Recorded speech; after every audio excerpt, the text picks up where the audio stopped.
我区各地持续稳步推进项目复工、企业复产、学校复学等工作，乡村振兴展现出新气象。时下，吉隆县第一批灵芝菌迎来了采收期，在吉隆镇扎村热马村邦兴居委会，村民们进入松林里的灵芝菌种植地，繁忙有序地进行采摘。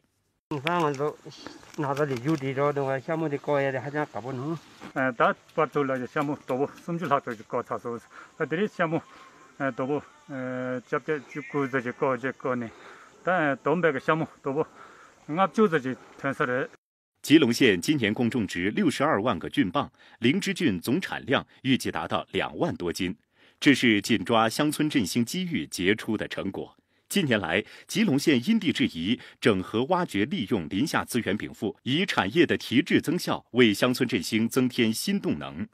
在林芝市朗县拉多乡，沿着乡间道路前行，乡村振兴几个大字映入眼帘。社会主义核心价值观、特色传统文化在路边的墙面上徐徐展开，灰白的墙体变成了绚丽多彩的图画。以前我们这边是墙是白墙嘛，不好看嘛，现在是这个画的话好看一点。在拉多乡，每个人都是多彩生活的创造者。得益于党的强农惠农政策，日子越过越红火的村民们有感而发，大家一起动手描绘乡村文化墙，并努力将其做成一项长期的乡村文化工程。打造乡村振兴系列的文化墙，美化我们的乡村人居环境，让村民们生活在乡风文明的环境中。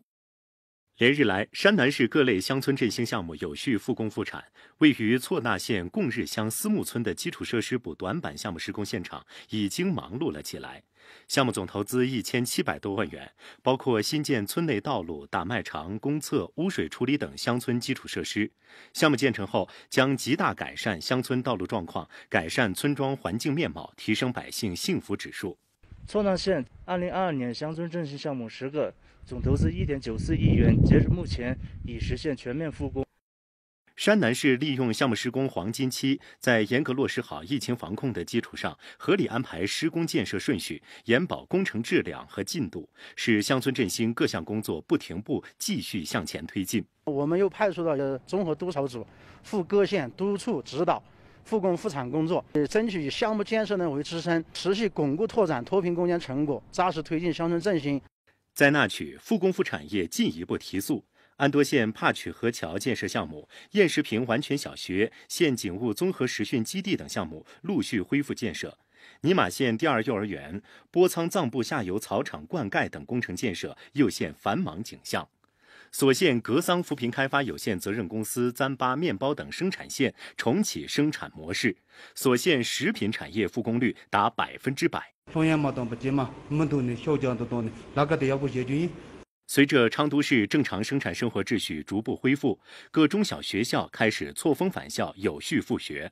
走进熟悉的校园，幸福与快乐洋溢在每一张稚嫩的脸上。我很开心，又可以回到学校和小伙伴们一起学习，一起玩耍。一想到我又能和老师和同学们一起学习，我的心情就非常激动。